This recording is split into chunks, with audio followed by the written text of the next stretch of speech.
the historical background of the First Crusade. Well, part of the 11th century. Jerusalem had been under the control of the Muslims for centuries. They had forcibly taken it from the Christians, but they were moderate Muslims who allowed Christians to come and worship at their holy shrines. Well, then a particularly radical group of Muslims, fundamentalists, took over Jerusalem. They were called the Seljuk Turks, and they stopped.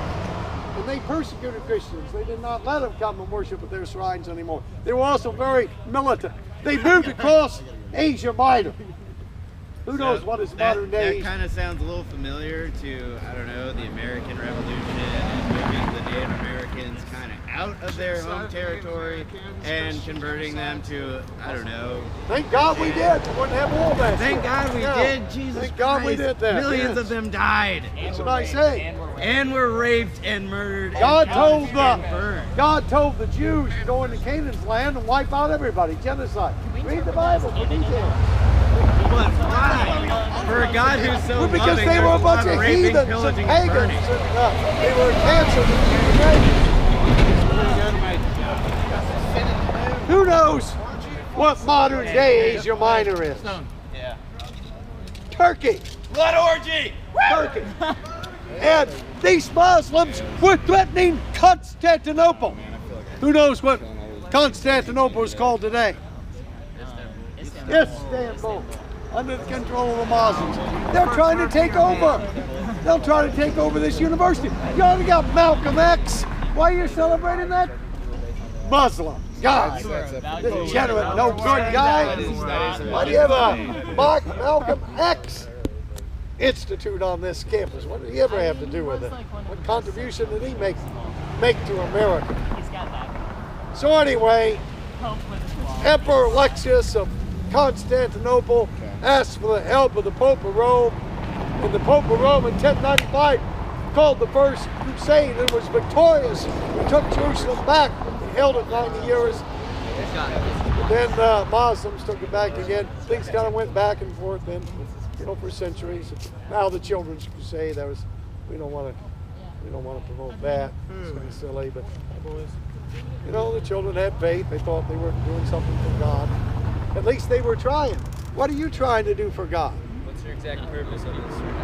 We're here to teach you the Bible, the way of salvation, the way of eternal life through Jesus Christ. We've got good news for you.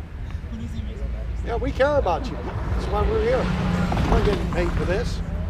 Jesus said, go into all the world and preach the gospel to every creature. That's why we're here. I'm on some campus somewhere every school day and have been for over 40 years. 5 hours a day, 5 days a week. I usually go to the state universities. But this semester we decided to go to some of the private institutions.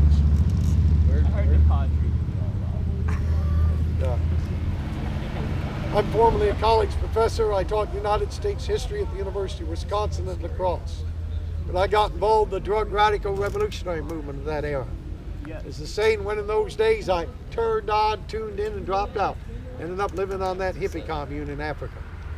Where on Christmas Day of 1971, a man carrying a cross marched in the midst of our hippie band, planted that cross in the sand, and began to preach in Jesus' name. A lot of people made fun of him, but I considered what he had to say. So that's what we all ask, that you consider what we have to say. Question? Hey man, naked women in Morocco, that sounds great. Yeah, think about it. Hey, Think about it. what do you think about Obama? I'm not sure I want to go to Morocco. Obama is a socialist, epitomized by Obamacare. Oh wait, Jesus didn't say anything about socialists. That's a different issue. Oh yes, God's a capitalist. I really don't understand who cares about America. What is the foundation of capitalism but private property? In the 8th commandment, thou shalt not steal. And in the 10th commandment, thou shalt not covet. Capitalist? There's God's Like, are we talking like full ordaining private property. capitalism or under capitalism? What's that? How did God feel about government's involvement in capitalism? He's a laissez-faire economist, God. Yeah. See, the government is not to be a player in the economy. The government is to be the umpire, enforce the rules, but does not play in the game. Private business plays in the game. See, socialists like Bernie Sanders, he's so generous in spending other people's money. But most of these socialists, actually most politicians, they're not too generous in spending their own money. They've always got their hand in the taxpayer's pocket to redistribute the wealth. Well, that's nothing but legal plunder. The fruit of the man's labor does not belong to the community, does not belong to the state, it belongs to the individual.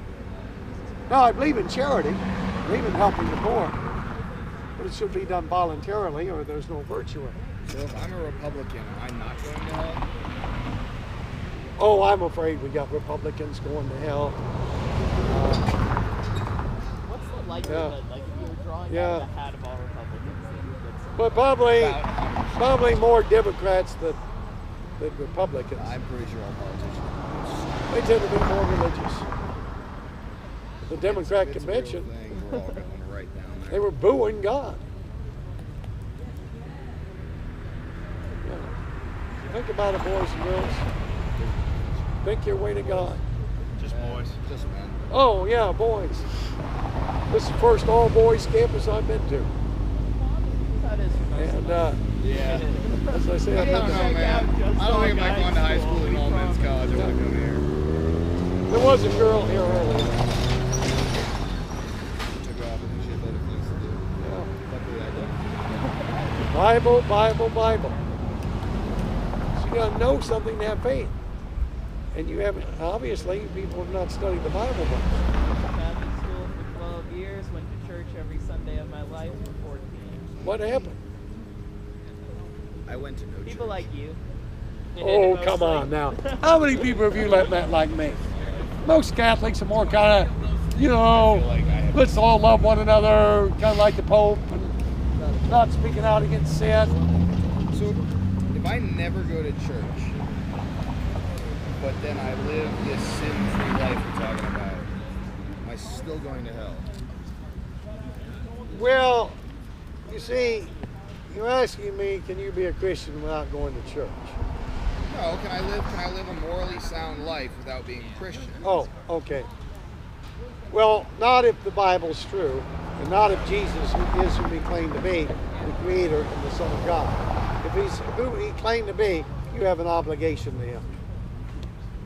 Okay. So the only way to avoid hell is to receive one man's validation.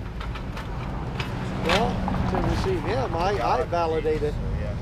With plenty of people, all the churches in town validate it. The chapel that was built, I don't know how many years ago, validates God. The heavens declare the glory of God. The firmament shows forth his handiwork. You see, they were able to predict that blood through. Why? Because there's order in the design. Busy trucking day. Next one I don't think comes for another something like 30 years. But they know it's coming. Yeah, order and design. You know, you can go in a art gallery and you see a painting of a beautiful landscape. You know there was an artist. It did not get there by chance. But strangely enough, you can go outside and look at the very actual landscape that the painter painted, and you conclude that's a result of time, chance, and matter. But if the landscape painted needed an artist, how much more does the actual landscape? There must be a God. Yeah. There must be intelligent design.